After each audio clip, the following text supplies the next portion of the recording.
All right, for me, this particular clip basically just tells me which side MSNBC is on. It's going to be a clip regarding comments that Paul Song made last night at the 27,000 people Bernie Sanders rally, where he references the term corporate Democratic whores. Okay, as far as Democrats taking money from corporation, you know, like whores basically, for services rendered. And then she's going to also reference, and that's going to be with a Bernie Sanders supporter, and then she's going to reference the Hillary Clinton comments, Hillary Clinton CP time joke that was made last week. And I'm going to comment about it because, you know, this something is funny as far as I'm concerned. Back here live at the Fly Creek Cider Mill in upstate New York as both Democratic candidates gear up for the big debate tonight down in Brooklyn, New York. Those comments from a Sanders supporter at yesterday's rally will likely come up. Comments Bernie Sanders apologized for. For more, let me bring in Ben Jealous. He's former president and CEO of the NAACP. He's also a Bernie Sanders supporter. It's nice to see you, sir. Thanks for being with us. Great to see you. Great to be here. Thank you. We've been playing that sound. We're not going to play it again, but it was last night, earlier in the evening, before Bernie Sanders showed up to a rally in New York City. Dr. Paul Song made the comments. Sanders then denounced them in a tweet. Some on the Clinton side are questioning what took so long and why just a tweet to denounce that kind of language. You know, the important thing, and it's been, what, less than 24 hours, Bernie's apologized, Paul apologized, 2 to 5 days, and we still haven't heard from Mrs. Clinton any apology for her use of racial stereotype in a skit that her campaign had vetted. You know, we still haven't heard an apology from Bill from last week, and so, you know, it takes men to end sexism, but it takes white people to end racism, and the reality is that, you know, Bernie has apologized, Paul has apologized, and yet we're still waiting on Hillary and even Bill to actually take accountability for what they've done over the past week and a half. Ben, for those who haven't been following this, let me just say that was, you're referring to Mayor Bill de Blasio last weekend, the New York City mayor, appearing on stage with Hillary Clinton and making a joke that some found, obviously you found offensive. Yeah, no, look, I'm actually talking about two things. I'm talking about, there's two bills here, so maybe that's a bit confusing. I'm talking about candidate Clinton participating last week in a skit that was vetted by her campaign, in which they used a stereotype of black people being lazy and late, so-called CP time, or colored people time, as the kind of centerpiece of the joke. And while Bill de Blasio has gone on trying to explain it and really done her no favors, you know, with what he's done, he did apologize. To be fair, he did apologize. She has not. It's her campaign. And he's exactly right. It's her campaign. Both de Blasio's people vetted that joke, and Clinton's people vetted that joke, and everybody that saw that joke basically said they should have never done it. And since de Blasio apologized for it, it should have been easy for her to come in quickly and apologize for it as well, and just, you know, make whatever excuse you want and got this thing behind him, okay? But at the same time, it's been a week.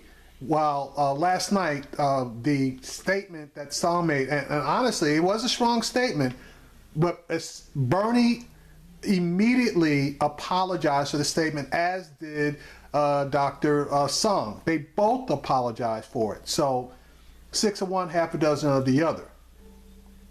Clinton's, as soon as something happens, they feel like they're wounded to death, but when they do something, it's basically, oh, it's no big deal. To ask you again, though, about what happened last night, if I may, I want to play a little bit of sound from earlier this afternoon. I spoke with Stephanie Shriak. She's with Emily's List, and I'm sure you know her. She's a Clinton supporter. This is what she had to say. The kind of language that we're hearing is just not, there's no place for that here in the Democratic Party and in our politics. And I am glad to see Senator Sanders this morning disavowing these. But what we're beginning to see regularly is a pattern by Senator Sanders and his campaign sort of leaning into these insults, whether it was questioning Hillary Clinton's credibility or her qualifications or her ambition. Really what we're wondering is when we're going to get back to a focus on the issues. See, and to me it seems like anytime anything negative is said about Clinton, especially in bringing up her record, it's deemed an insult. Bringing up a fact is not an insult, okay? And in this particular case, yes, okay, if let's just keep it straight. They never mentioned, that insult never mentioned Clinton by name.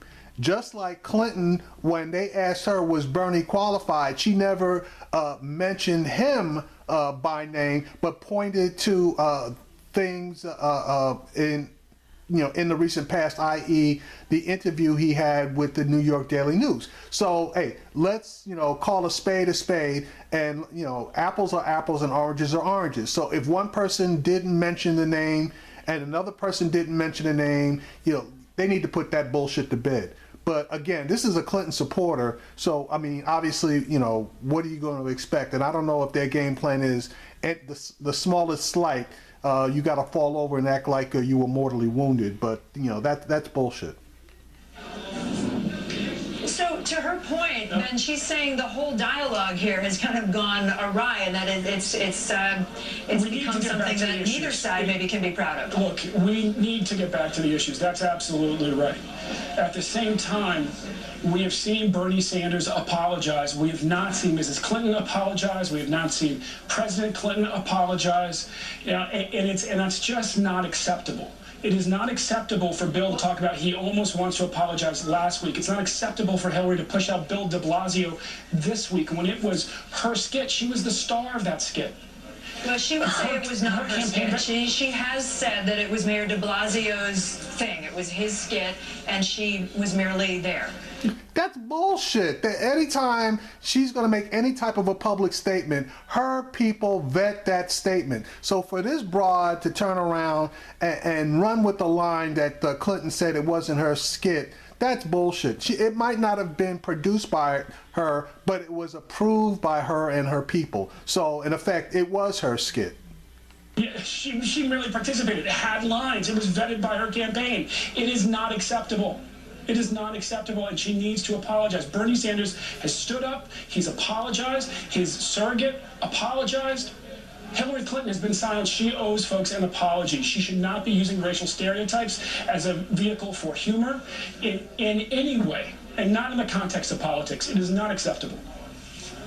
Let me ask you about this. Bernie Sanders spoke to the National Action Network earlier today in New York. He's been working hard, as we all know, to try to gain some ground with African-American voters. There's a recent Quinnipiac poll that shows Clinton leading Sanders 65% to 28% among black voters here in New York. 65-28.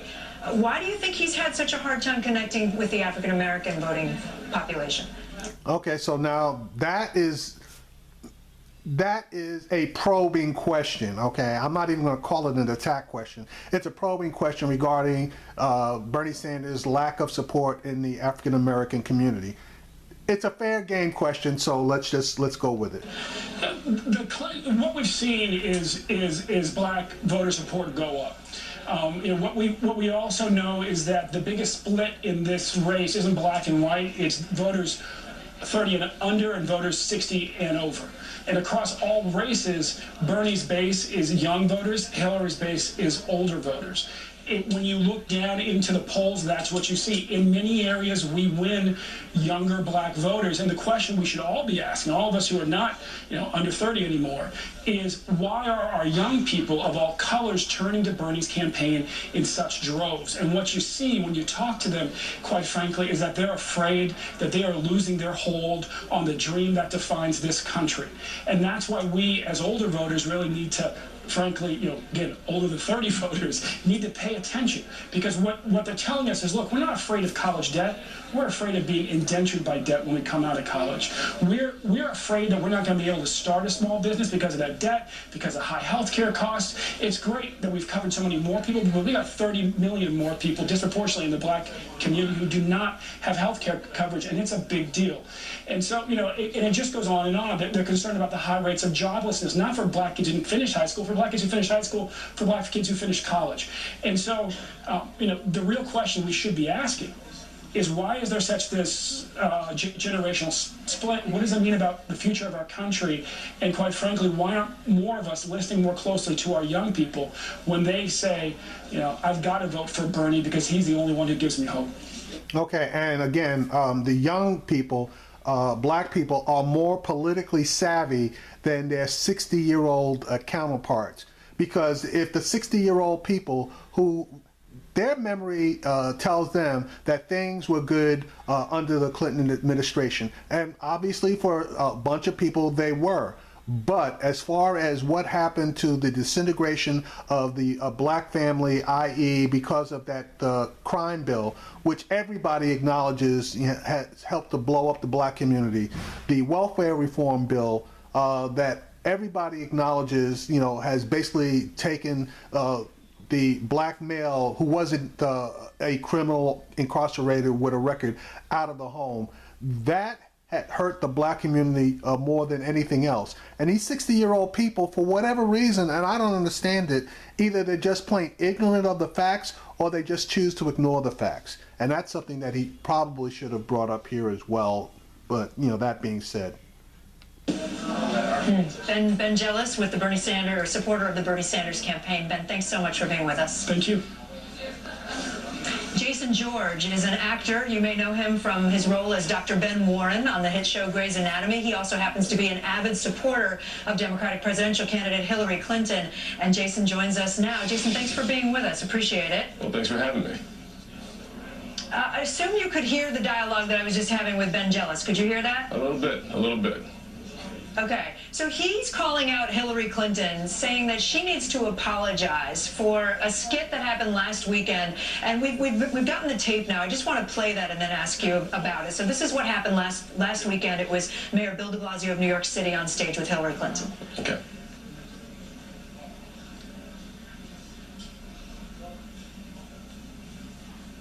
Oh, do we not have that tape?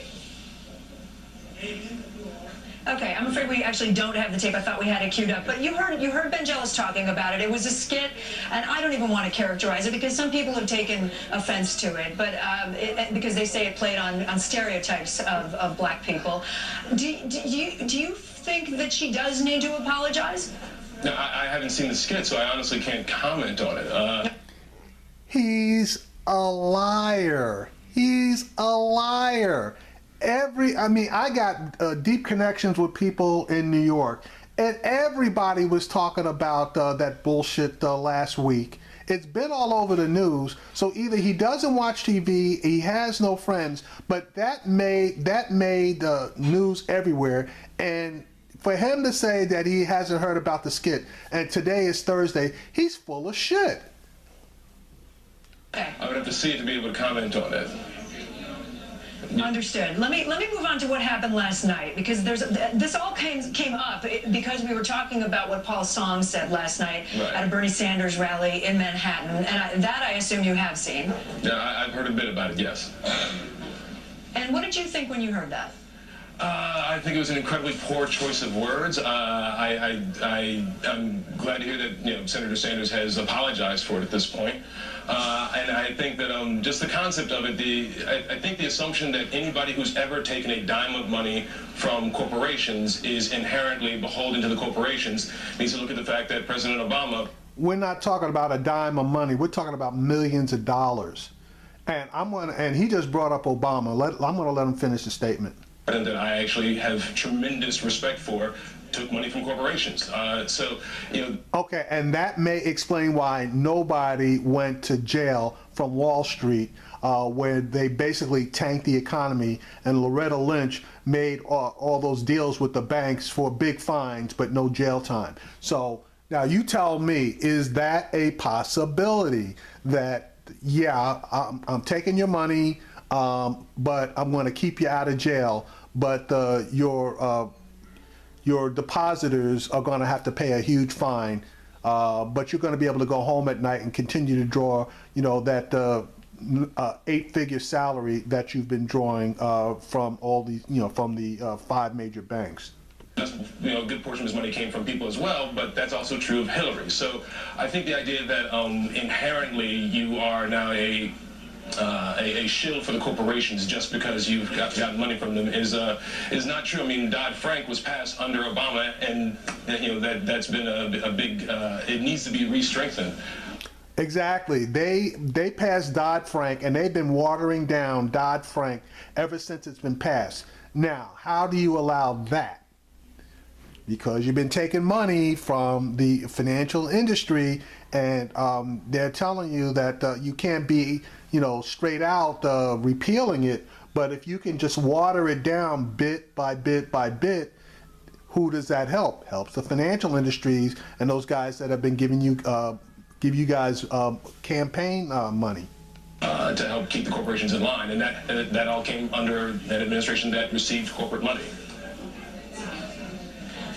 So we do actually have the skit that I was mentioning earlier, and I'm sorry to go back and forth on this, but I just want to get a response since you are, you know, representative of Hillary Clinton. You work with her. You've been supporting her. I want to see what you think about this because Ben Jealous was very strongly saying she needs to apologize. Let's play it. I was running on CP time. It's not. I don't like jokes like that, though. Cautious politician time. I've been there. Hey, Bill, do me a favor, will you? Anything. Okay. There are a lot of things I could ask you of international, national, state, and city importance. But will you shut up?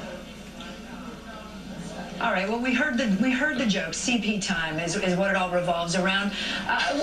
What's your sense? Does she need to come out and say something? And are we in a situation now where people who support candidates need to be more careful with what they're saying? Well, obviously, you always need to be careful with your words when you're talking about politics and that sort of thing. That said, I think that we live in a world where, especially in an election cycle, people are waiting to be outraged because they want to make a point. And I think the fact is there is a thing that's discussed in the black community called CP time.